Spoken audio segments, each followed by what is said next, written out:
안녕하세요 여러분들 반갑습니다. 실전 투자대회 여러 번 우승한 진짜 슈퍼개미 주식 트레이더입니다. 자, 오랜만에 롱폼을 여러분들하고 같이 공부를 합니다. 최근에는 제가 이제 경제TV와 이제 어플을 개발하고 있는데 그것 때문에 좀 정신이 없었고 특히 최근 대선주 매매를 한다고요. 이 부분에 대해서 좀 집중을 좀 하고 있었습니다. 그 부분 좀 이해를 해주시고 어제 우리나라 증시 그리고 글로벌 증시가 많은 폭의 하락을 좀 보여줬어요. 그것 때문에 어제 진짜 큰 폭의 하락을 보여줬고 글로벌 시장이 진짜 하락을 크게 해줄 거 아닐까 이런 생각을 하셨을 텐데 그래서 어제 제가 영상에도 쇼츠는 계속 여러분들하고 공부를 했거든요. 이렇게 엔비디아 삼성전자 증시 붕괴 시그널 될까 공부를 했는데 자, 이 공부를 한 이유는 지금 저는 시장이 만약에 이제 트럼프에 대한 그 관세 이슈가 있죠. 딥시크도 있고 이런 부분 때문에 반도체라든지 그동안에 이 시장을 이끌어갔던 주도주들에 대한 변화가 있을 수도 있다. 이렇게 판단을 하거든요. 그래서 여러분들이 그 부분에 대해서 공부를 해야 되고 그리고 또 하나가 이제 우리가 공부할 때 보면 삼성전자 하이닉스 관련해서 그 이슈를 찾잖아요. 어플에서 보더라도요. 삼성전자는 좋은 모습이 아니에요. 그리고 이제 그리고 하이닉스도 관망의 시그널이 나올 만큼 좋은 흐름에서 지금 꺾이는 모습을 보여줬기 때문에 삼성전자나 하이닉스가 이제 좀 약하니까 시장 못 올라가는 거 아닐까요? 이렇게 생각을 할 수가 있는데요. 저는 일단 주도 업종들이 살짝 바뀌었다고 봐요. 그 중에 하나가 여러분들하고 공부했었던 종목 중에 하나가 조선주들 있죠. 특히 이제 삼성중공업은요. 하락장에서도 조정보다도 이렇게 눌렸다가 다시 올라가는 모습을 보여줘요. 공부했던 종목 중에 하나 오션 어디에서 공부했냐면요. 이렇게 멤버십 전용 내일은 나도 상한가에서 같이 이제 공부를 해드리는데 승률이 높을 때만 종목 공부를 해서 매일 올리진 않아요. 이런 모습들을 보고 여러분들이 체크를 한다라고 하면 좀 도움이 될 것 같고 일단 이런 업종이라든지 시장을 좀 정확하게 읽으려면 지금 시장에 대한 이유, 변화를 보셔야 되는데 코인까지도 15%나 하락을 했죠. 하루 전이에요. 미증시 급락 전조. 자, 여러분들께 제가 이제 공부를 해드리는 이유가 지금 이제 트럼프 관세 때문에 딥시크 때문에 하락에 대한 포인트가 나오기는 했는데 오늘 일단 유예를 했잖아요. 제가 이제 잠시 후에 여러분들께 설명을 좀 드릴 거예요. 유예를 하면서 반등을 줬지만 이게 혹시나 대세 하락의 전조는 아닐까? 보통 우리가 하락을 할 때 보면요. 계속 하락하는 게 아니라 하락한 이후에 살짝 기술적 반등이 있었단 말이에요. 그래서 지금 그 포인트인지 아닌지를 봐야 돼요. 그럼 원인을 찾아야 되잖아요. 첫 번째가 뭐가 있었어요? 딥시크. 자, 그동안에 이 글로벌 시장을 이끌었던 건 엔비디아, 반도체, AI 이 중심에서 올라갔어요. 그랬는데 갑자기 중국에서 딥시크라는 이슈가 나왔죠.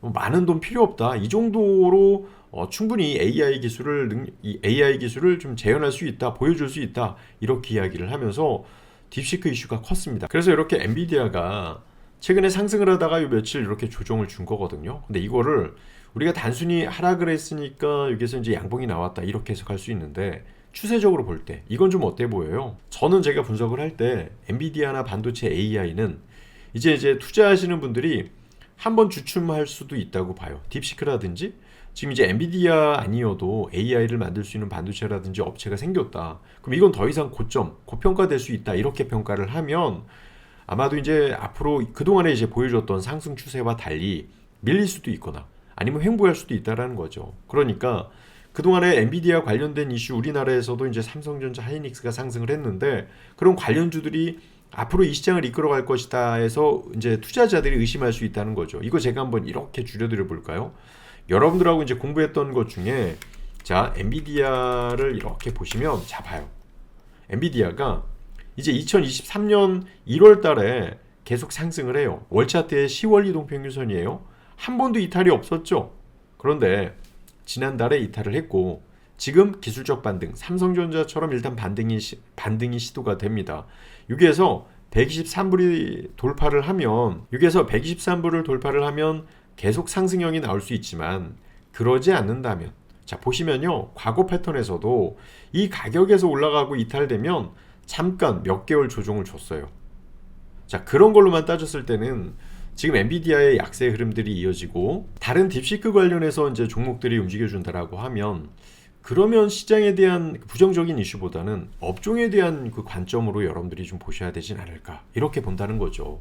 그 원인 중에 하나가 결국 트럼프발 관세 전쟁인데 지금 딥시크에 이어서 트럼프 관련해서 이제 시장에 대한 부정적인 이슈가 나타난 게 이런 것들인데 다행히 오늘 자, 내일부터 캐나다, 멕시코 25%, 중국엔 10% 관세 이런 이야기를 했죠. 그러면서 이제 교역국들이 즉각 보복 관세를 하겠다라고 한 거예요. 그러면서 이제 이 세계가 이제 교역, 무역을 통해서 세계가 성장을 했는데 야, 이제 이것 때문에 글로벌 시장이 더 안 좋아질 수 있겠구나 이렇게 생각을 할 수가 있게 되는 거죠.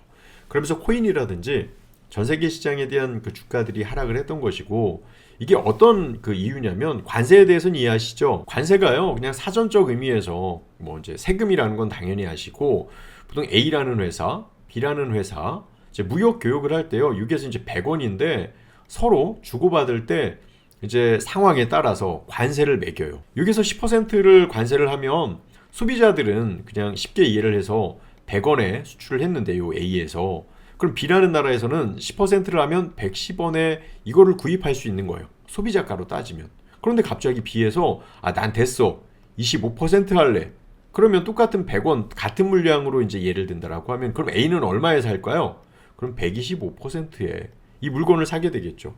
그럼 우리가 이제 소비자 입장에서 자동차라든지 이런 수입 자동차를 살 때 이왕이면 가성비라든지 가격에 대한 가치를 생각을 하는데 어떤 나라에서는 이제 110원에 사는데 우리는 125원에 산다? 그러면 소비하는 데 입장에서 생각을 한 번 더 할 수밖에 없단 말이에요. 그럼 이 제품에 대해서는 인기가 없을 수 있고요. 이런 것들 때문에요.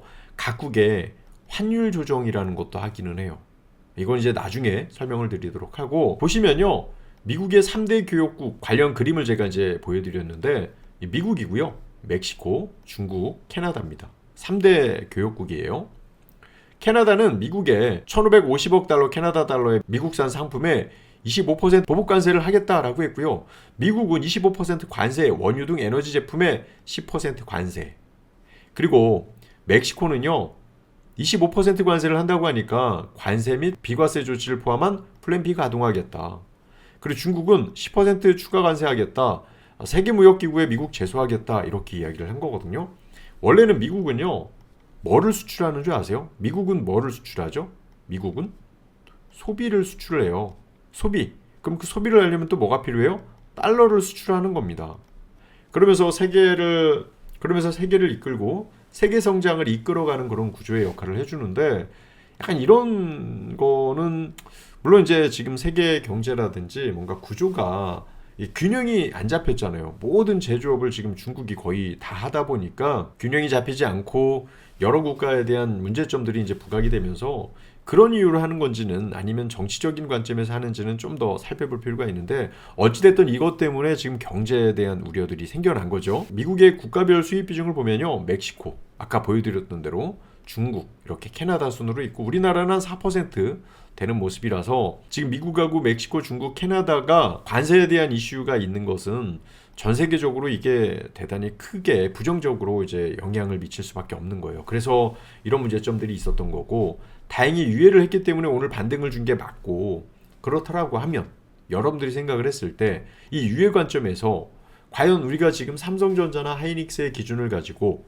우리나라 시장을 이끌어갈 수 있다라고 판단을 해야 되는 것인지 아니면 앞전에 여러분께 설명을 드렸던 대로 하나오션 같은 경우는 시장이 꺾여도 뭐 밀림이 없어요. 이거는 여러분들하고 제가 지난번에 같이 공부를 했죠. 멤버십에서 같이 공부를 했는데 슈츠에서도 같이 공부를 한 것 같아요. 그렇다고 지금 여러분께 추천을 드리는 게 아니고 그러니까 이런 부분으로 볼 때 이제 여러분들이 공부하셨을 때 예전에 AI, 엔비디아, 반도체 이렇게 공부를 하면서 이거 이제 여러분들하고 제가 공부할 때도 삼성전자, 하이닉스에 대한 기준을 잡고 시장 시황에 대해서 설명드린 바가 있는데 지금은 이런 부분이 약간 좀 바뀌고 있다라는 걸 여러분께 설명을 드리고 싶은 거예요. 자, 지금의 관세에 대한 원인, 그래서 이제 코인에 대한 하락, 그래서 지금 시장에 대한 변화들이 일어나는데 그 볼 기준들이 달라지고 있다. 여러분들 잘 보세요. 삼성전자와 하이닉스는 하락했죠. 방금 설명 들으신 분은 이해하실 것 같은데 왜 하락했죠? 이거 왜 하락한 거예요? 딥시크 때문에 하락했죠. 그러면 반대로 딥시크 관련해서 좀 약간 호재로 작용하는 것들이 있잖아요. 뭐 있을까요? 대표적으로 네이버. 네이버는 이렇게 밀리지도 않았어요. 정고점 구간에서 살짝 이렇게 흔들리는 모습들. 그리고 또 하나 카카오 한번 볼까요? 어제 카카오 이틀 동안 왜 이렇게 상승을 했을까요? 카카오는요. 오픈 AI와 전략적 제휴가 나올 수 있다라는 이슈가 나오면서 그러면서 이런 내용들이 이렇게 상승을 했다라고 보시면 돼요. 그래서 지금 여러분들이 이제 투자에 대한 전략을 보실 때 야, 시장에 대한 흐름들이 이렇게 가니까 극단적으로 이걸 좀 이렇게 정리하고 이렇게 또 정리해서 이렇게 가야겠다라기보다도 산업에 대한 변화를 봐야 될 것 같아요. 근데 만약에 여기에서 산업에 대한 변화가 아니라 실제로 엔비디아에 대한 상승 역할이 컸잖아요. 그 상승 역할이 한계가 있고 정말 밀리는 데 있어서 부정적인 그 영향을 너무나 크게 미친다라고 하면요, 시장과 지수는 당연히 안 좋아질 수 있다. 근데 지금 보셨던 네이버 밀림에도 불구하고 안 빠졌죠. 그리고 이제 하나오션, 그 조선업종들은 강했죠. 그러니까 이 종목들이 계속 갈 것이다, 사라 이런 뜻이 아니고 지금과 같은 그 변화, 종목에 대한 업종에 대한 변화가 계속 일어날 수 있다. 이렇게 보여집니다. 뭐 쉽게 얘기하면 개인들은 참 돈 벌기 더 어려운 그런 장세가 될 수 있겠죠. 그래서 여러분들이 꼭 공부를 하셨으면 좋겠고, 이슈만 보시더라도요, 이렇게 코스피에서는 이런 종목들, 그리고 이런 종목들, 이런 업종으로 이해를 하시면 돼요. 코스닥에서는 이런 종목들 중심에서 왜 올라가는지를 좀 보시면 좋을 것 같고요.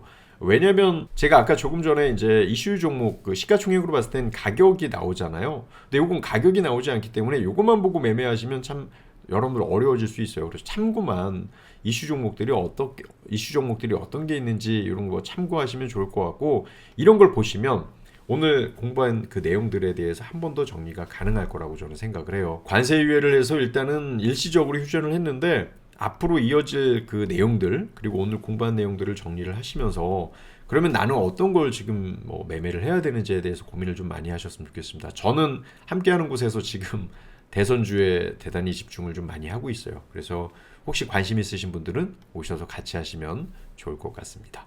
자, 오늘도 공부하신다고 수고하셨고, 제가 또 좋은 내용들이 있으면 정리해서 여러분들께 바로바로 올려드리도록 할게요. 자, 공부하신다고 수고하셨습니다. 감사합니다.